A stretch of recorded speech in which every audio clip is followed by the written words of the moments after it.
which is very important, but nevertheless, we're a few minutes late. So trustees present on your left or my right are trustees Audrey Pinkerton, Lou Blackburn. We have Justin Henry, Jaime Resendez, Dustin Marshall, and I'm Edwin Flores. We're joined by our superintendent of schools, Dr. Michael Hinojosa. The first item on the agenda, we're joined by Diane Mitchke as well, is the discussion of superintendent schools evaluation instrument and results. And then after that, we're going to go into closed session for the other things that we have going on today. Thank you, Mr. President, members of the board. You've been seeing this information all year long, but we have a culmination of all the data at this point. In a moment, Dr. Lear is going to go over the spreadsheet, but we're having to give you two documents. One, which is coming around, which is called the most likely scenario. We have to call it the most likely scenario because part of these data points were dependent on the Texas Education Agency providing the TAPER report, which is Texas Academic Performance Rating information. We were told normally that report is ready in November. This year it wasn't ready in November. We were told it was going to be ready on December the 1st. It wasn't ready on December the 1st. We were told it was going to be ready on December 13th. As of an hour ago, it was not ready.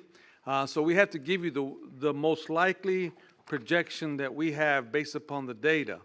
Then what will happen, since this is our last meeting of the year, once that data is official from TEA, then we will give you the final tallies. We'll also, in a moment after we finish this one, we'll go over briefly the worst case scenario, what happened if we were completely wrong on our projections. But like when you watch an election and you got 98% of the precincts reporting, usually you know what the outcome's going to be. So that's how confident we are. And so it all starts, I'm going to have Pam Lear pick up and go over the spreadsheet with you, but it all starts right there at the very top, just to remind you of how this instrument works. You have student outcome goal, number one. You see the first indicator, it's worth 6 points. You see the prior history.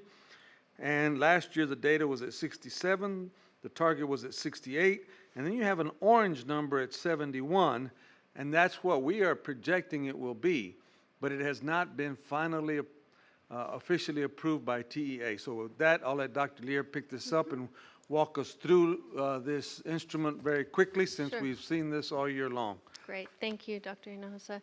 And good afternoon, trustees. So that first goal really reflects the STAR data, and that's looking at all students, their achievement in approaches and above. So you can see Dr. Hinojosa said fully successful would be 68%, and we've projected that the district will be at 71%. The next three are our goal progress measures, and that data really reflects the ACP data. So this was the assessments that were taken last December. And you can see that in 16-17, and let me move back, you see there's a gray area there. We don't have the trend data because last year was our first year using that particular ACP. That ACP was redesigned and it was more rigorous so that it aligned more with the TEKS as well as the formulas that TEA were using. So in 16-17, we have 61%. And then fully successful would have been 63%, and our students landed at 63%. So you can see that we have a score of 2. We go down to goal progress measure 2, and that's really looking at our African American students. And we started at 53%. We're saying that we're going to get to 70% by 2022. 16-17, we were at 53%. Our target was the fully successful column at 56%. We moved up, but we fell short of 56%, and we were at 54%. So you can see there were no points earned. Goal progress measure 3, we're looking at students in grades 4 through 8. And we're wanting those students to move up from approaches to either meets or masters. We see in 16-17, we were at 36%. Our target was 38%. We stayed at 36%, and that's 0 score.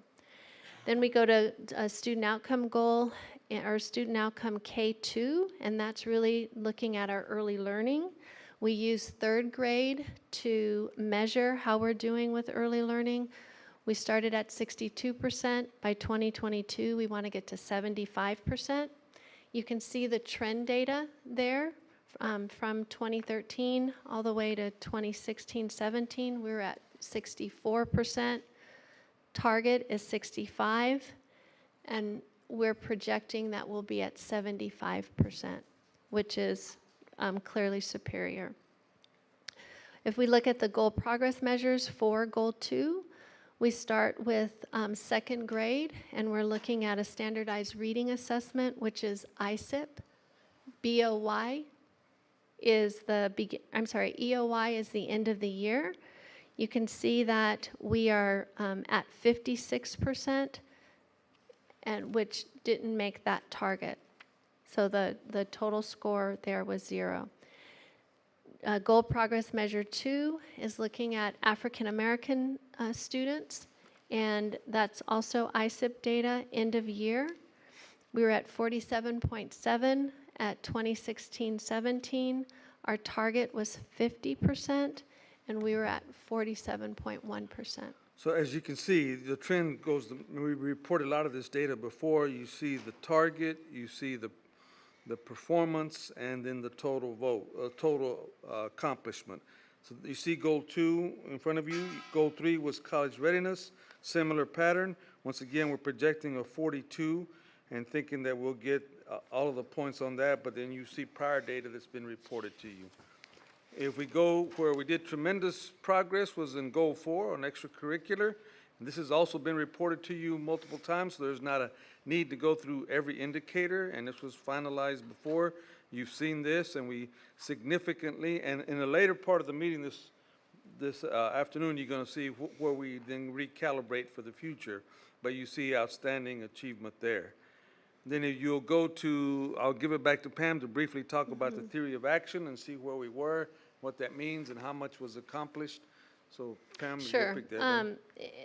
You know, we've talked about theory of action. We've looked at our school performance rating and levels. And so in this first area, we're stating that we will have a net % increase for schools, at least one SPF level for competing, developing, and focus, or at least maintaining the SPF level accomplished in breakthrough.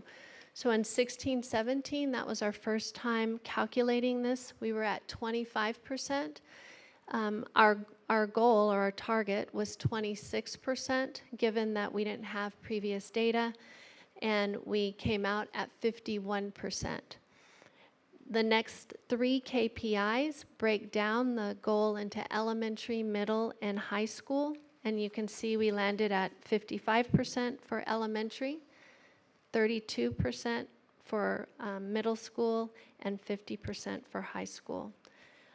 If we look at our market share, we had a goal of 156,946 students, and we came in at 156,832 students. And then you see the item about fair. When this instrument was developed, it was before version 2 of the TRE, but since that didn't go forward, we had 1 point assigned to that, so that one just goes out of the equation. And then if you look at the next page, now we get to the finances, and you'll see where the audit came in that you saw, where there was one item that was a significant deficiency, and so that still earned us the points. You also saw how, as you're going to get a report today on the budget amendment, our goal was not to overspend the budget by a negative $23 million. I mean, that's what we had done the prior year. Our target was $5 million.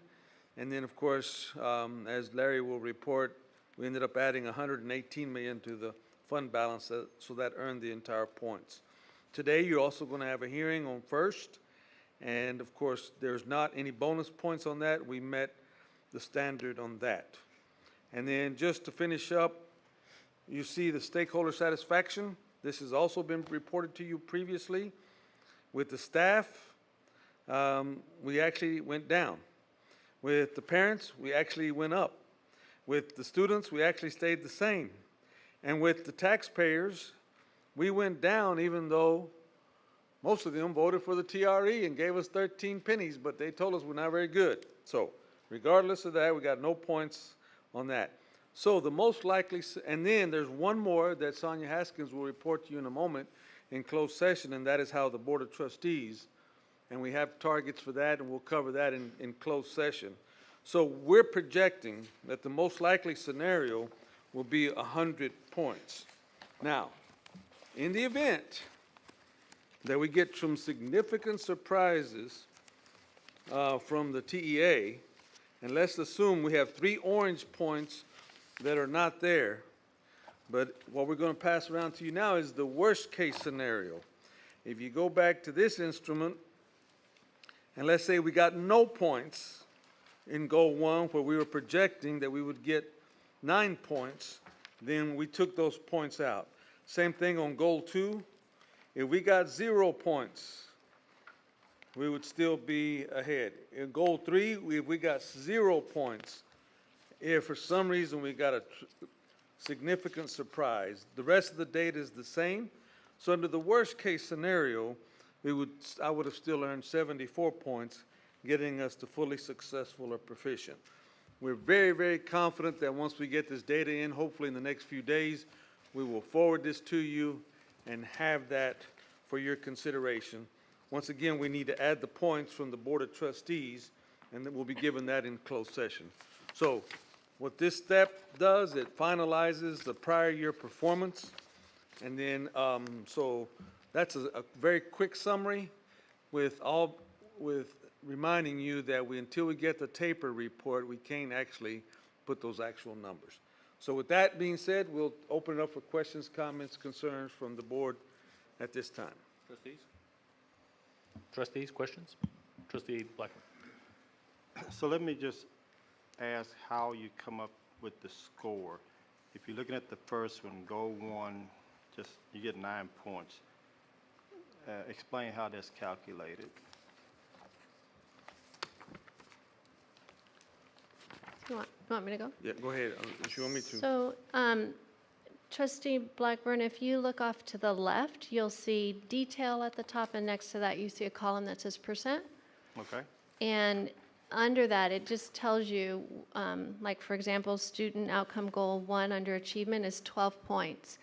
The next, the goal area is worth 6, and each GPM is worth 2, which equals 12. It totals 12 points. So in order to get the points, for example, on number 1, if the superintendent was at clearly superior, you can see in parentheses there's a 1.5. So 1.5 times the total amount of points, which is 6, gives you 9. And so if our performance would have come in at, if our performance would have come in at 68, we would have only gotten 6 points. If we'd have come in less than that, if we'd have come in at somewhat satisfactory, we would have only got half the points, would have gotten 3. Or if we'd have come, US, unsatisfactory, then it would have been 0. So, and you can see how on the very next one, we did get the goal, so we got 2 points, but then on the next 2, we got 0 points because we did not reach the target. Okay, thanks. Trustee Mitchell. Well, I think overall this shows really great performance, and I want to congratulate the superintendent and his leadership team on these results.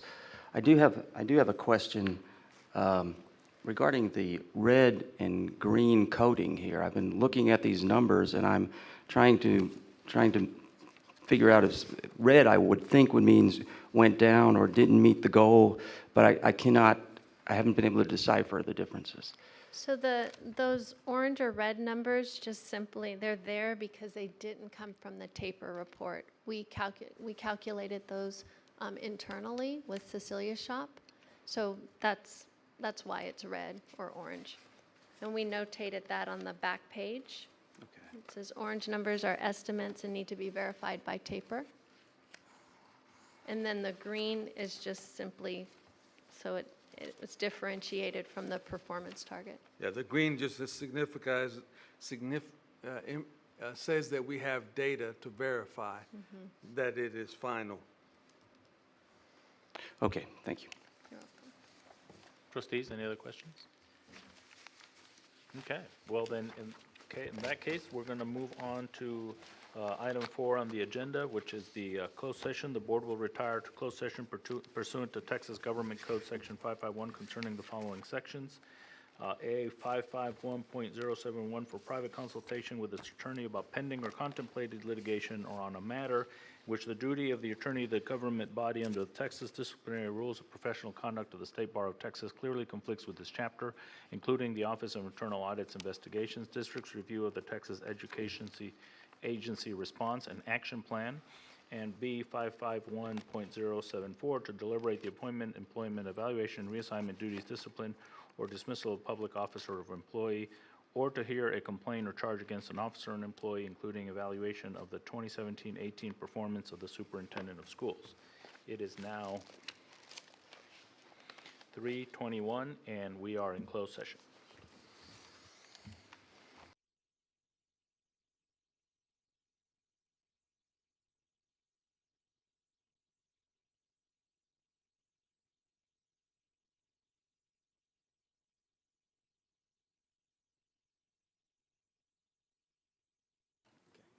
Okay, it is now 4:16, and we are out of closed session. We're back into open session. The board took no action in closed session. Are we going to discuss, we're going to discuss your targets at the regular meeting? At the regular meeting. So there's no other agenda item on this part of the meeting, so the time is 5:16, and this meeting is adjourned, and we're going to have 2 employee hearings, and then we'll have the first hearing, and then we'll start the board meeting. So we're adjourned out of this meeting. Clear the room.